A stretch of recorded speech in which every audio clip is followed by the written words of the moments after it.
കുറ്റിപ്പുറം തങ്ങൾപടിയിൽ 2 വീടുകളിൽ മോഷണം. അരപ്പവൻ സ്വർണവും 28,000 രൂപയും മോഷണം പോയി. തയ്യിൽവളപ്പിൽ ഷമീർ, മുഹമ്മദ് എന്ന ബാവ എന്നിവരുടെ വീടുകളിലാണ് മോഷണം നടന്നത്. ഞായറാഴ്ച പുലർച്ചെയാണ് കള്ളൻ കയറിയത്. വീടിന്റെ മുൻവശത്തുള്ള ഡോറ് കുത്തിപ്പൊളിച്ചാണ് മോഷ്ടാവ് അകത്തു കടന്നത്. മോഷണം നടക്കുമ്പോൾ 2 വീടുകളിലും ആരും ഉണ്ടായിരുന്നില്ല. തയ്യിൽവളപ്പിൽ ഷമീറിന്റെ വീട്ടിലാണ് ആദ്യം മോഷണം നടന്നതായി വീട്ടുകാരുടെ ശ്രദ്ധയിൽപ്പെട്ടത്. തൊട്ടടുത്ത വീടായ തയ്യിൽവളപ്പിൽ മുഹമ്മദി എന്ന ബാവയുടെ വീട്ടിലും കള്ളൻ കടന്നതായി ശ്രദ്ധയിൽപ്പെട്ട ഉടനെ കുറ്റിപ്പുറം പോലീസിൽ വിവരമറിയിക്കുകയായിരുന്നു. മുഹമ്മദിന്റെ വീട്ടിൽ നിന്നാണ് അരപ്പവൻ സ്വർണവും 28,000 രൂപയും മോഷ്ടാക്കൾ കവർന്നത്. അലമാരകളിലുള്ള വസ്തുക്കൾ വലിച്ചുവാരിയിട്ട നിലയിലായിരുന്നു. കുറ്റിപ്പുറം പോലീസ് ഇൻസ്പെക്ടർ നൌഫലിന്റെ നേതൃത്വത്തിൽ അന്വേഷണം ആരംഭിച്ചു. മലപ്പുറത്തു നിന്നും പോലീസ് ഡോഗ് ലൂന മണം പിടിച്ച് തൊട്ടടുത്ത കുറ്റിക്കാട് വരെ പോയി.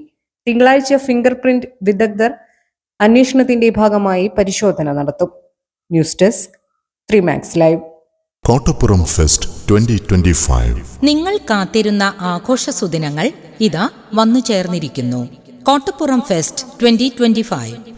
വളാഞ്ചേരി കോട്ടപ്പുറത്തെയും സമീപദേശങ്ങളിലെയും ജനങ്ങളുടെ ജീവിതത്തിൽ ആഘോഷത്തിന്റെയും ആഹ്ലാദത്തിന്റെയും ആനന്ദത്തിന്റെയും ഉല്ലാസത്തിന്റെയും അതിശയ ദിനരാത്രങ്ങൾ സമ്മാനിച്ചുകൊണ്ട് കോട്ടപ്പുറം പൗരസമിതി കാഴ്ചവെക്കുന്നു. കോട്ടപ്പുറം ഫെസ്റ്റ് 2025. ഏപ്രിൽ 4 മുതൽ കോട്ടപ്പുറത്ത് പ്രത്യേകം സജ്ജമാക്കിയ മൈതാനിയിൽ. പ്രദർശന സമയം ദിവസവും വൈകിട്ട് 4 മുതൽ രാത്രി 10 വരെ.